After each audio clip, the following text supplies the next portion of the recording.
Após o embargo da licitação da venda de terrenos no loteamento Pantanal, entre os bairros Módulo 5 e Módulo 6, deferida pelo juiz de direito Dr. Fábio Petengil, o defensor público recém-nomeado aqui para a nossa comarca, Dr. Tiago Queiroz, esteve na tarde desta quarta-feira conversando com os moradores para saber a real situação em que eles estão vivenciando. Desde quando eu cheguei, que eu fui lotado em Juína, eu fiquei sabendo dessa problemática da regularização fundiária e de imediato já me desloquei à região para conversar com os moradores e saber a real situação do que está acontecendo.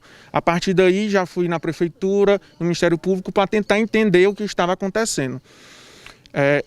Há um processo de regularização fundiária no bojo de uma ação de reintegração de posse, na qual o município disse que iria regularizar a situação daquelas pessoas que se enquadravam na lei do REURB, que é uma lei que diz que as pessoas que tivessem alguma moradia aqui até 22 de dezembro de 2016, teria a regularização com a prefeitura, de forma a possibilitar a compra direta com o ente municipal. Mas o problema é que a licitação foi lançada e não foi feito ainda o procedimento de regularização de forma como era para ser feito. Por que eu digo isso? Porque eles estão utilizando uma imagem de satélite que data de julho de 2016. E a lei é até 22 de dezembro de 2016. Então, nesse lapso temporal, de julho a dezembro, pessoas construíram e não estão conseguindo, junto à prefeitura, comprovar que construíram. Por quê? Porque uma forma de demonstrar que você já estava aqui era com a conta de água e luz. Mas aqui não tem água e luz para a população. Então, como que eu vou exigir que você traga água e luz ou uma foto? Nem todo mundo tira foto na sua construção para aprovar. Então, eu me fiquei muito preocupado em relação a isso, porque algumas famílias vão ser prejudicadas, porque não tem como comprovar que construíram antes de dezembro de 2016, e uma das únicas formas de comprovar era com testemunhas. Mas aí o que a gente acontece? A gente impugna o edital, o lote dela é retirado, mas não há nenhuma garantia que aquele lote dela vai ser regularizado e se enquadrar na lei do REURB. Então eu fiz uma manifestação como custos vulneráveis nesse processo de reintegração de posse, na qual eu pedi agora na segunda-feira demonstrei para o juiz que a prefeitura estava utilizando essa imagem de satélite e que iria prejudicar algumas famílias que construíram nesse período. O juiz mandou à prefeitura, deu prazo de 5 dias para que a prefeitura acorte aos autos toda essa documentação e comprove, liste todas as famílias que serão enquadradas na lei do REURB. A partir daí, desse enquadramento dessas pessoas, a licitação pode voltar a acontecer.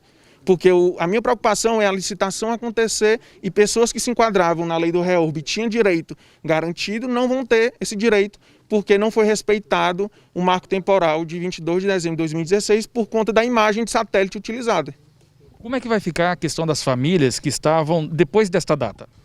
Então, existe um acordo judicial. A lei é clara. A lei garante aquelas pessoas que estavam aqui até 22 de dezembro de 2016.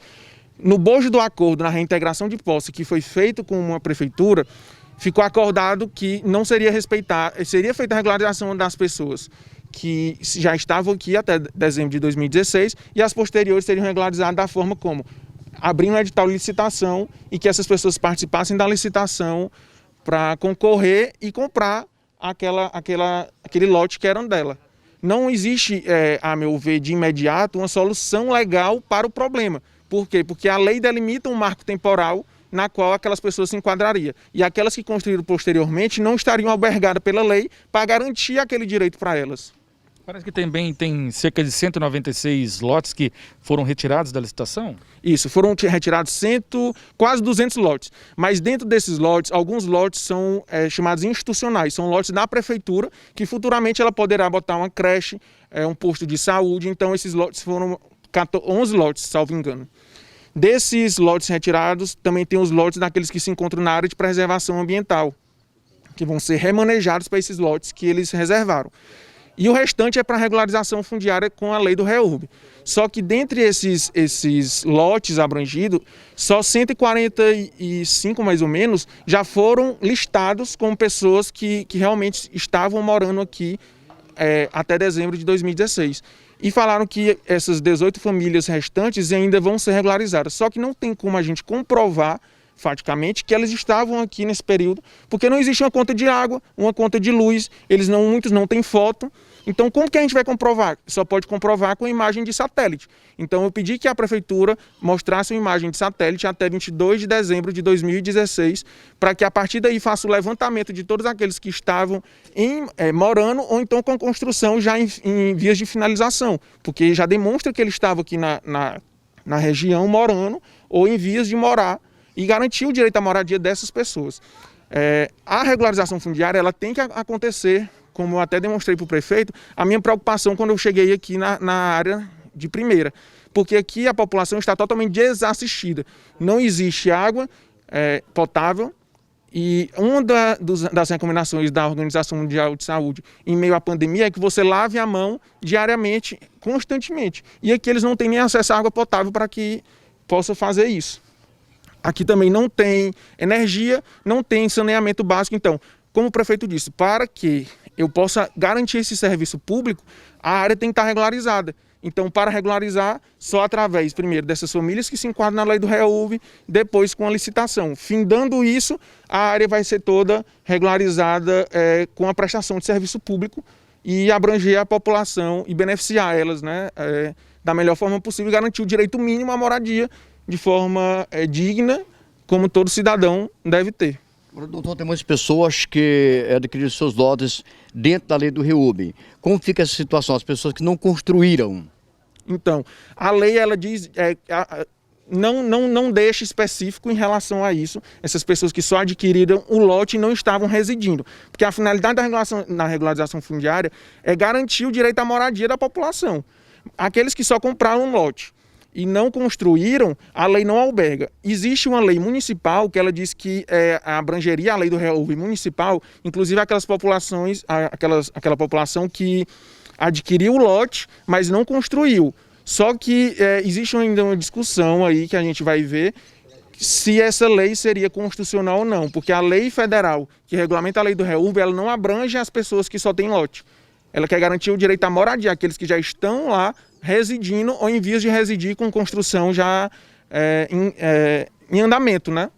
Como só os lotes a gente não tem como, eu não tenho como garantir legalmente a venda direta para essas pessoas que só têm um lote, que não tem nenhuma demonstração de que tinham a posse do bem naquela época.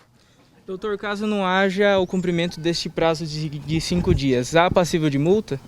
Sim, o juiz fixou, primeiramente na decisão de sexta-feira, que a prefeitura teria 48 horas para apresentar a documentação. Eles não apresentaram no prazo fixado. Na segunda, eles apresentaram a manifestação. O juiz já deu o prazo de 5 dias para que ele apresente esse mapa que eu requeri, com a data de dezembro de 2017. E se não houver cumprimento, a meu ver, a licitação primeiro tem que ser anulada e proceder de forma eficiente à regularização fundiária daquelas pessoas que têm o direito garantido pela lei até 22 de dezembro de 2016, para posteriormente relançar a licitação abrangendo todas essas pessoas. Este morador, representando os demais, disse que a presença do Dr. Tiago trouxe alívio para essas famílias. A gente está, até como eu estava falando antes, né? A gente está até um pouco emocionado porque a associação hoje já está aproximadamente há 1 ano, né, que foi nascido. E batemos em várias portas, na verdade, né? E na verdade as portas sempre estavam fechadas, né? E a gente, que nem a gente sempre costuma dizer, luta por algumas pessoas que têm uma grande necessidade, pelo algo para a gente também, que aqui vocês estão, a gente está aqui na nossa residência, né? Tem a família que a gente reside aqui e a gente acolhe aqui as necessidades das pessoas que estão aqui, tanto no módulo 5 quanto no módulo 6, né? E elas procuram a gente, para a gente dar um amparo, alguma coisa, e a gente, de forma assim que a gente tem buscado, não tem acolhido essa necessidade que eles estão buscando. Então foi onde que a gente abriu as portas e uniu as forças de cada um. Hoje a gente está aí com aproximadamente uns 200 membros passando já da associação. Quero dizer isso aí para toda a sociedade, não com, vamos dizer assim, com orgulho, mas sim com um gesto de humildade, porque muitas pessoas aqui na área, como nós vimos aqui, as pessoas elas têm a grande necessidade da parte do interesse social. E fomos buscar isso aí em alguns vamos dizer assim, em algumas portas, aí ela dizia que ia para nós que não tinha a parte de interesse social.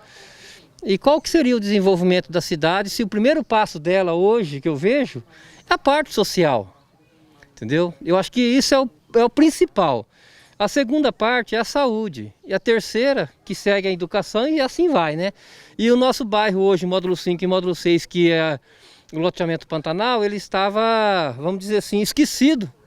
E de repente surgiu uma bomba em cima do todo o pessoal. Isso foi preocupante para nós, viu, gente? Vou falar para vocês, a gente tinha noite aí de meio que se desesperar com um grupo de pessoas. Hoje mesmo teve uma pessoa que esteve aqui e ela estava desesperada, na verdade, porque ela não tem condições de pagar aquele valor do lote que ela já tem uma casa. E a gente acolhe essas pessoas e a gente pega aquela coisa para a gente e fica triste com essa situação. Porque a gente sabe que o sistema público pode dar uma força para essas pessoas. A gente sabe que tem essas condições. A gente conversou com várias, principalmente com advogados, pessoas que têm o conhecimento dessa área, que a gente é leigo nessa parte. Mas dentro desse um ano a gente buscamos várias portas para ver qual seria os caminhos, o conhecimento, de que forma. Então a gente vem buscando e tem visto que tem condições sim, né, de ser amparado. E aqui foi atropelado várias situações, né, sonho. Então foi preocupante isso aí, viu, gente? Eu vou falar a verdade para você. Mas eu fico grato a vocês, a defensoria, né? Também não podemos esquecer do nosso jurídico, que é o doutor também que está dando a força para a gente. Eu vou deixar claro aqui que ele também está dando uma força muito grande para a gente. Doutor E eu agradeço a todos vocês que estão aqui nessa tarde. Muito obrigado, viu, gente?